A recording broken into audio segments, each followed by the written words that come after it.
Okay, today's specialty is the Mercedes Benz 190E Evo 2 race car. This particular one was part of the Macau Grand Prix of 1991. Let's break this box open and see what we got. Okay, first thing is it appears to be well packed. It is labeled as fragile, although usually when I'm mailing a package, I'll go to the post office and ask them for the fragile stamp. I don't like scrawling on the box in my own handwriting because my handwriting is horrible. Absolutely horrible. But I appreciated the fact that it was well packed, and let's see here. I'm gonna break out the knife, tear the seams. I know this is a bad habit, but I really love knives, and I really love opening boxes with knives. One day I'm probably gonna end up damaging one of my cars like this. Okay, get all the tape off, break the flaps open. What do we got here? Bubble pack. I'm not a big fan of bubble wrap. I prefer styrofoam peanuts. However, styrofoam peanuts are super messy and not the most environmental thing on earth. There are a few peanuts in the bottom of the box. That's good. It helps prevent crushing. And here we see in its original packaging. I love it when I get these cars that are still in their original boxes, mostly because it makes them safer to transport. I've had a number of cars arrive damaged because they weren't shipped in their original packaging, and no matter how well you wrap them up, some of these vehicles just weren't designed to support their own weight, and inside the box with bubble wrap or styrofoam, they're going to get damaged. I've had a few come in their original packaging damaged and had to send them back, brand new from retailers. So if an eBay seller says that the item isn't in the original box, I think about it real hard before I hit buy. Okay, so we've got some plastic wrap around the exterior of the box here. I'll take a second to peel that off and see what's going on underneath. We can already see the car. It is a Mercedes Benz 190E 2.5 Evo 2 from the Grand Prix Macau 1991. It is car number 11.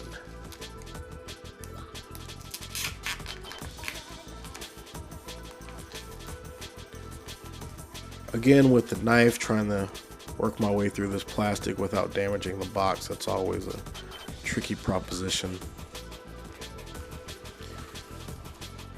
But I really like having my boxes intact in the event that I need to sell the car later. It's always good to have that original packaging. Again, both for value purposes and for safe shipping.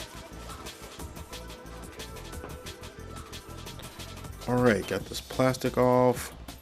We're going to break open the flaps and get this thing out of the box.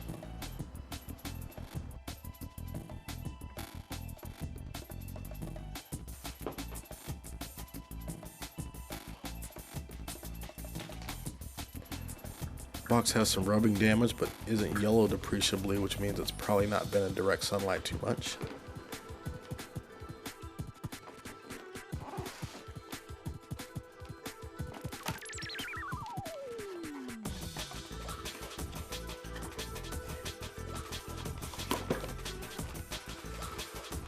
Got the styrofoam out, and it has been taped. Now, I think these typically come from the manufacturer with tape on them, and a lot of people will reseal the tape when they put the car back in. I usually don't, but in this case they did, so again with the knife to cut the tape. And I probably should be using a box cutter for this, but as I mentioned before, I really like knives. I like folding knives, and I have a bunch of them. So typically if I'm opening a box, I go grab one of my folding knives.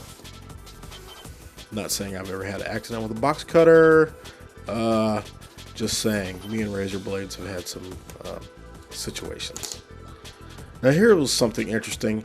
I'm assuming the rubber bands are to hold the doors and hood shut, but they did have the forethought to wrap tissue paper around the areas where they put the rubber bands on. That's a classy move in my opinion. Now I probably should be wearing gloves when I do this because I have a bad habit of touching these cars with my bare hands and getting my finger oils all in the paint, which in years to come will probably cause some trouble. But I don't keep a pair of white cotton gloves. I'm not a drill sergeant, so I don't have a pair of white cotton gloves handy all the time. Okay, rubber bands coming off. I like the fact that the antenna is still there. I've purchased a couple older cars where the antenna has been broken off or misplaced, however you want to call it. And there we have it. Nice clean looking Mercedes race car with that big Evo 2 spoiler on the back. AMG logos, wheel flares. Zoom in tight here and open the doors. My big chunky sausage fingers. You can see pretty good roll cage detail in there. You can see seatbelt detail. Open the hood, take a look at that big 2.5 liter engine. Yeah, I know, 2.5 liters is relative. Before 4-cylinder, that's relatively large. And I'm going around to get the other camera in focus so I can swing this around to the other side.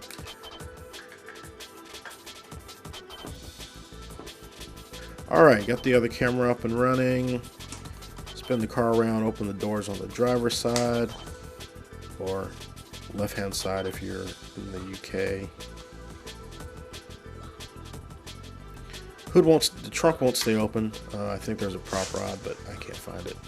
And there we can get a look at the roll cage detail in the interior.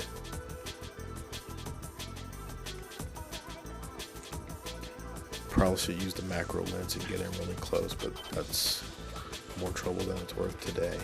And there's the underhood detail, water pipes, hoses, silicone joints, and the radiator. Big air intake. And that is that. Thank you.